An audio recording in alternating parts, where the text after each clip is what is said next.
Seedance 2.0 is the greatest AI video generator for AI filmmaking right now, because now anyone can make and direct their own movie. It is great for action scenes with a lot of movement in it. It is amazing at lip sync, and also emotions are surprisingly good with this tool. To be honest, after all the headlines, I thought it would be nerfed, but after playing around with it for like 3 weeks, it is actually amazing. Now here's a short film that I made with this. I still can't believe we'll be the first Europeans on the moon. We? I got dibs.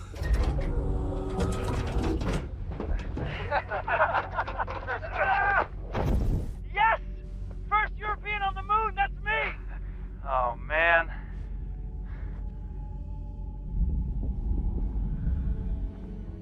Hey, let's go plant our flag. Yeah, let's go. Oh. What the fudge? What is that? No way. What the hell, Jack? Don't touch it. Come on, man. If this is what I think it is, we won't just be the first Europeans on the moon. We will also be the first to ever fly. Get off me!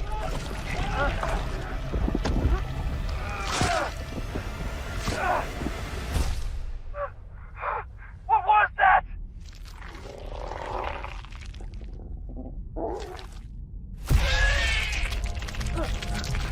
Go, go, go, go!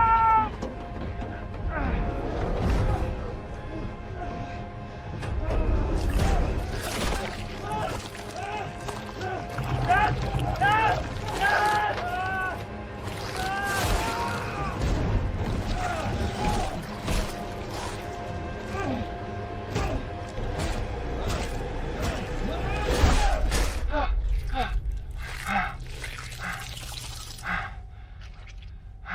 Jack? Jack?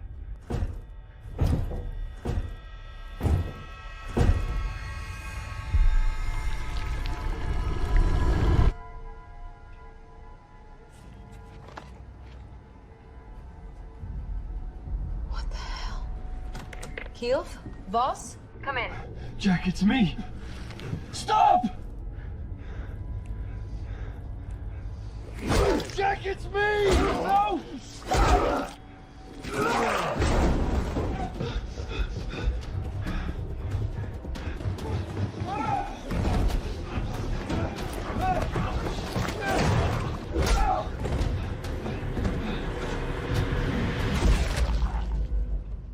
God damn it! Keep it, you moron! Why would you kill it? I want a shuttle up there for operations and forensics ASAP! Yes, sir! In this video, I will break down how to create consistent shots. I will show you how to do multi-shot generations. And I have my own custom technique there that I see no one talking about, so stay tuned for that. And I will also discuss the limitations and how to fix them. For this video, I'm using Higgsfield. If you want to follow along with me, I will leave a link to it in the description down below. The reason why I'm using Higgsfield is because they got Cinema Studio 3.0. This tool has Seedance 2.0 under the hood with a custom configuration. I'm not quite understanding it, but it works really good. I will explain to you why in a little bit. But first, let me break down the concept that I have, because that is your first task, to start with a concept. For this video, I got inspired by the Artemis 2 launch. I was watching this at midnight when the launch happened, and then I was like, why can I be on the moon? I mean, besides obvious reasons, I thought, let me do this with AI. So I was writing out a concept, and then I came to the conclusion like this needs a bit more action. So I tried to make it sinister, and I wrote down a few ideas, and then I came to a few characters. So that is the next step, defining your characters. So my first colleague is Jake, and this is a European, in particularly Dutch dude, and the way I made him was as follows. I made a portrait of a young European male that looked a bit Scandinavian, and he has an expressive energy vibe around him. I described what his hair looked like, and then I also described like his eyes and other details in there. The main important thing here is describing the spacesuit, and this is how it turned out, like by adding in all of these details about like the European Space Association, the Dutch flag, J Fost, which is his last name, we get this shot. And then I looked at this and I was like, damn, this is good. So now I took this and I downloaded this and used this as a reference to create my own character. Using a very similar type prompt, I got this result with using a reference of me and using a reference of the spacesuit of that other character. So now we have two characters ready, but we also need our alien. For the alien, I got inspired by an animated TV show which is called Invincible. And I basically used this reference and I ran it through Nano Banana. And then I tried to make it as realistic as possible. And it looks disgustingly real. So this is the alien that we got. Now that we got the characters, the most important thing that you need to do, that you should not forget, is to make a character sheet. The reason why I'm so strict on this is because you're generating movies, you're generating videos. The more context you give it, the better it will turn out. So you simply download your character here and then you go over to Nano Banana 2. You drop in your character. So I just have it downloaded right here, and then you give it a prompt. You can copy my prompt. I will leave this prompt in the free school community where you can find all of the assets that I used to create this movie. And basically what we're doing here is we're asking it to create multiple different angles. So we have a front facing, left profile with a right profile, back of the head, side of the head, like all of that. And if you hit generate right now, you will get something like this. I did the same thing for me and it looks decent, like it looks pretty good. Now, the only issue is we don't have a helmet on. And in some scenes, we do have a helmet on. So we need to make one more character sheet where we have our helmet on. The only thing I did is I gave it the finished character sheet without the helmet. And then I just said, add the same astronaut helmet to all of the images. Make sure the face is still visible, no light reflection on the helmet. I had to mention that specifically because otherwise it was ruining my face. Now we can see the consistency of my face already is a little bit less, but this is okay. This is fine. We can work with this. You do the same for your other character. And now we have 4 different character sheets that we can use for videos. The main tip that I want to give you here, every time your character is looking different, let's say your character is wearing different clothes, let's say something happens to your character's face, you want to be updating your character sheet. That is one issue that I found and that I didn't solve until I was reflecting on this later. I was like, oh, I should update my character sheet. So that is one tip I want to give you. Now that you have your base images ready, you can either start by generating some Nano Banana images with these character sheets. I would say start with one and then let Seedance do the rest. I noticed that Seedance is so good that you can literally just make a continuous scene by continuing on the scene that Seedance has generated. So let me explain to you. We're now moving into the second part of the video, which is video generating. And there are multiple elements for this. First, you need to properly access Seedance. Now, there are 2 ways to do this. You can go over to video, and this is the method that everyone is using, and then you use Seedance 2. In here, you are a bit limited because you can only use image, video, and audio. Basically, these are ingredients. I use this sometimes, but I prefer using Cinema Studio. Make sure that if you're using Cinema Studio, that you're using 3.0. The reason why we're using Cinema Studio here is because in here, you have this director panel where you can upload your different characters and your different references. And there is a feature that you don't have on Seedance 2, which is start and end frame. So if you click on these 3 dots right here, you can do start frame. And this is super useful. For example, here I had this specific shot in mind, and this is now my start frame. You can also add in your end frame if you'd like. For my video, I mainly use start frame through the Cinema Studio. I sometimes use Seedance through the ingredients model through here. Now that you understand why we're using Cinema Studio, let me explain to you a technique that we're using throughout this video to prompt. It is called timeline prompting. And this is an example of a video that has been generated by a timeline prompt.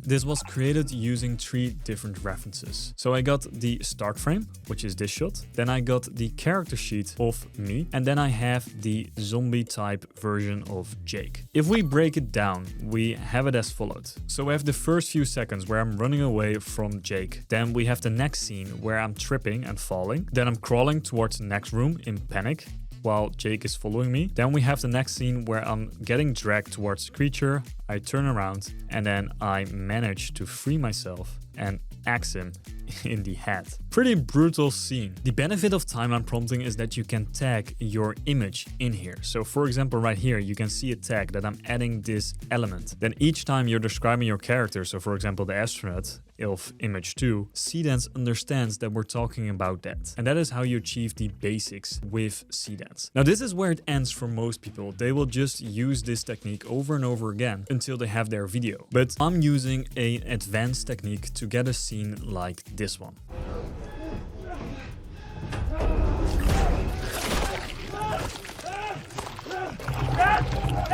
Now that clip actually consists of 4 different AI generations from which I took the best shots and then I stitched them together to get one scene. I wish it came out like that in Seedance, but we gotta be honest here, like it's still a lot of manual work to get the best possible shots. It's still not perfect of course, but the more you generate, the more options you have to pick your shots and make your own scene. Let me break it down because it's quite confusing, right? Now for the first generation that I did, I actually added in up to like 5 different references. So I added in the character sheet of me, the character sheet of Jake, the alien, a shot of the rocket from inside, and then a shot from me walking into the spaceship. Then I used all of these images and I tagged them. So I used the timeline prompting again, and I basically described what was happening. So that gave me this result. Remember, this is our first generation.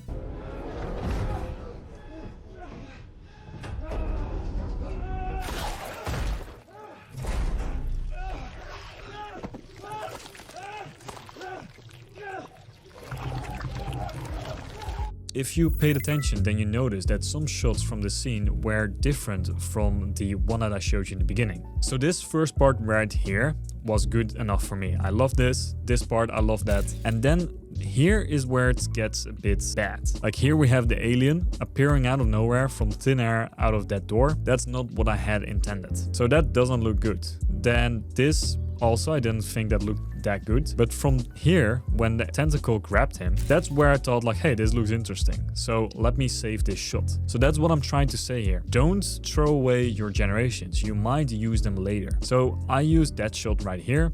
And I also, this insanely disgusting slimy creature, I like that shot. I like the POV shot. So I'm kind of like making a puzzle here. In my timeline, I cut off the parts that I liked. So I used the beginning and I used the 2 ending shots. And then I had to generate this a few more times. So I simply just clicked on recreate and I simply spammed that button like 4 or 5 more times. And I know you're gonna burn credits through this. To be honest, I've burned quite a bit of credits to get my result. But let me continue to the next shot. So remember that alien just appearing out of thin air, right? I didn't quite like it. What I did to fix this is I took a screenshot of this scene right here. And then I used this as a start frame and I regenerated the scene. So then after doing that, prompting it again, I got this shot. And here it did exactly what I wanted to have happen. You see that little gap there? The alien jumped through there. It looked a lot more natural. But then the rest of it still looks cool, but I didn't feel like using that. So I only took that small part of the alien jumping through the hole. And I'm not gonna hide from you that this was my first try. Like literally check these shots out. I tried this like 6 or 7 different times. This is the thing that I don't want to gatekeep from you. Like even to make long videos like this, you're gonna burn through some credits. It's gonna be super frustrating, but it's also a lot of fun because sometimes it generates stuff that you didn't expect. And that's the beauty of it too. So for this next shot, I did the same prompt again. Here I had the alien appearing. I liked how it appeared right here. But the thing I like most is how the alien jumped on this guy right here. And that is the only shot I ended up using because right here it was pretty bad again. So just that little jump, that's the only thing I used from that generation. So I'm basically trying to still somehow recycle some of these shots to get the perfect like scene that I want. For the 4th shot, I was lucky again. Like this was all unusable by me because it was totally different. The only thing that I used in this scene right here was this part that you're about to see right now. That part was great, so I used that. So if you stitch all of that together, then you finally get your completed video. And that is what I did for a lot of scenes throughout this movie. Just by trial and error, where sometimes you generate something that you'd like, sometimes you see a particular type of shot where you want to take a screenshot of that, put it back into Seedance and then have it run another version of it. I know this sounds like a lot of work, but trust me, this is the process process of how you are getting high quality generations. In case I just discourage you, Seedance is also capable of generating good scenes first try. Let's take a look at this one.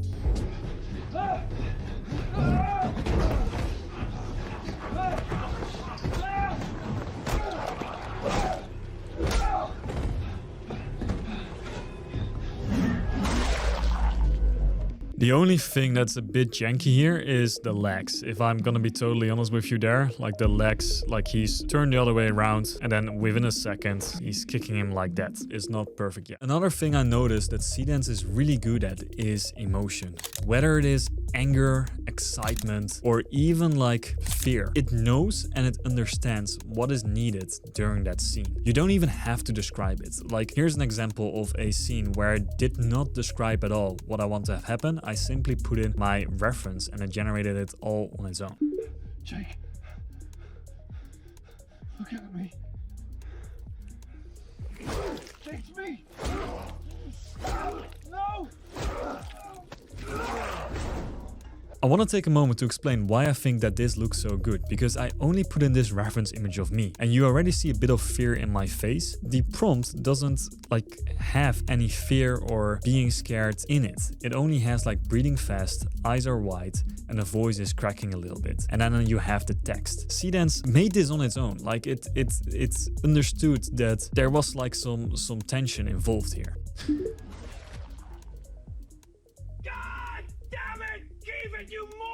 Also in that scene, like here I did describe him to be anger and to be shouting. So if you do have something specific, you do need to mention it, because otherwise you're not gonna get that reaction. Now in terms of lip sync, so far I haven't had any issues with it. The only issues I had is trying to get a specific helmet voice that they have in space when they have their helmet on, like it's called like a radio type voice. I'm not sure what to call it, but here's what I mean by that.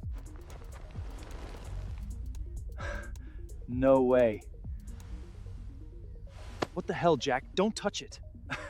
Come on, man. So yeah, that voice doesn't quite match with the video. And to fix that, we gotta do a bit of editing. You cannot expect that AI does everything correctly straight out of the box. So to fix this, I added this TV voice effect that I found in Premiere Pro. And yeah, that's the secret there. You sometimes gotta think out of the box and use traditional techniques to fix your AI videos. There's one more technique, which is called video to video, that I used in this particular scene. If you can notice it, then you know that it is the screen, where I transferred one video onto the screen using Seedance. Now the original shot from this was decent, but not great. To do that, you gotta go over back to video to Seedance, and here you can upload your ingredients. So I uploaded the original shot together with the shot that I wanted to play on the monitor, and I simply prompted it, have video 2 be on the monitor screen of video 1. That's all I did, and then I got the finished result.